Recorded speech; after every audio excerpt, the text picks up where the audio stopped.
Hello everyone, welcome to my channel. Keep it simple but significant. I am your host Sasi. Let's start today's discussion. Recently, the security forces of India and which country have conducted a joint security exercise in New Delhi?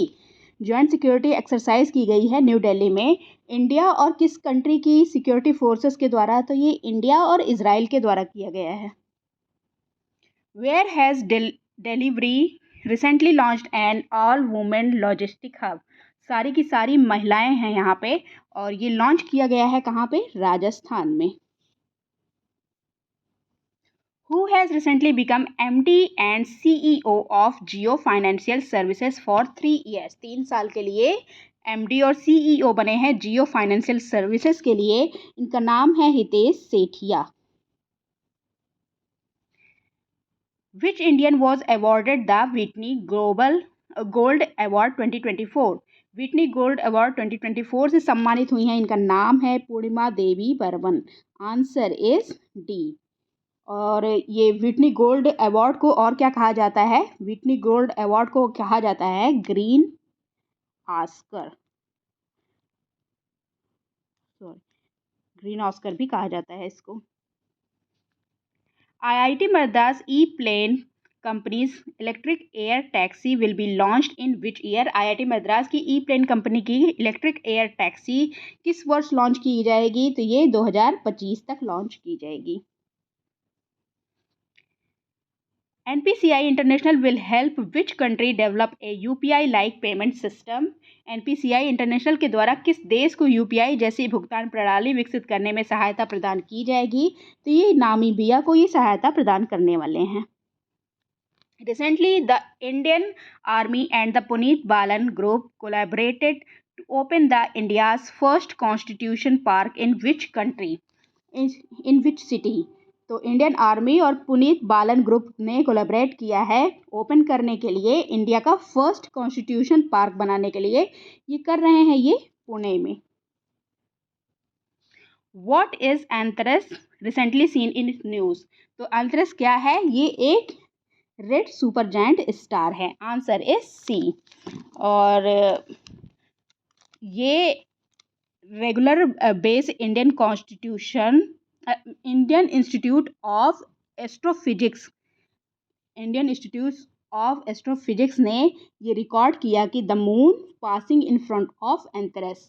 Moon इससे Antares से pass होने वाला है। ये एक massive red super giant star है और scorpion constellation में है। ये 10,000 टाइम्स ब्राइटर देन सन है। 600 लाइट ईयर्स अवे है सन से और लो डेंसिटी और लो टेम्परेचर है।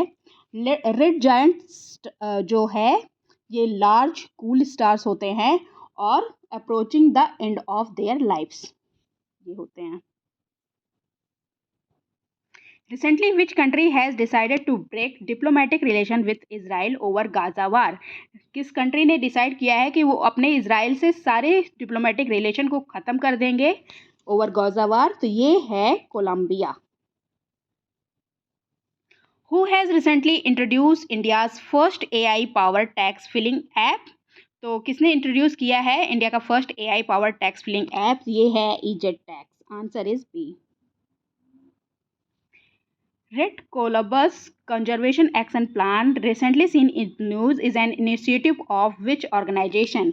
Red Colobus Conservation Plan किसका इनिशिएटिव है? तो ये IUCN का इनिशिएटिव है। उमा रामानंद का निधन हो गया है। वह कौन थी? Uma Ramanand has passed away. Who was she? तो ये एक प्लेबैक सिंगर थी। इनका अभी 72 वर्ष की उम्र में 1 मई को निधन हो गया। Who has recently become the CEO of Paytm Money? Paytm Money के CEO कौन बने हैं?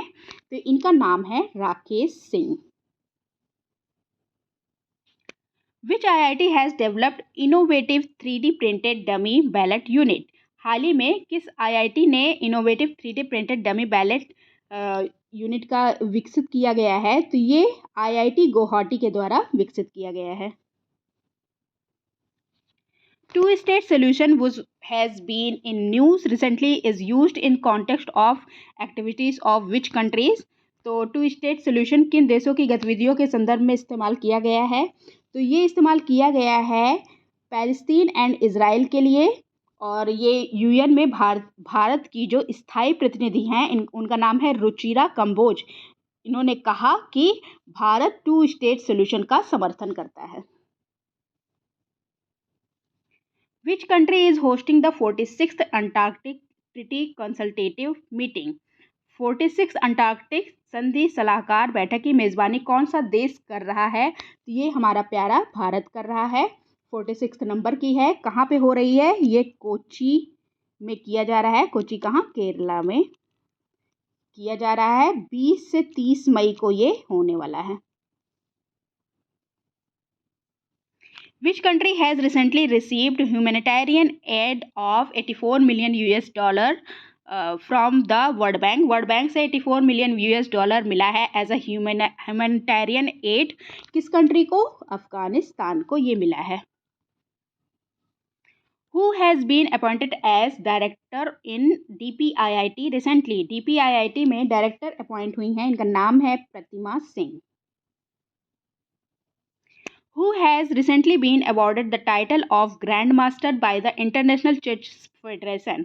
टाइटल ऑफ ग्रैंड मास्टर मिला है by the International Chess Federation. ये मिला है वैशाली रमेश बाबू को। Who has recently taken over as the Director General of NISE? NISE का फुल फॉर्म क्या होता है? National institute for solar energy. Okay, national institute for solar energy इसका फुल फॉर्म होता है। और ये चार्ज लिया है किसने? मोहम्मद रेहान ने। Answer is C. That's all for today. If you like my video, please do like, comment, share and subscribe. Thank you.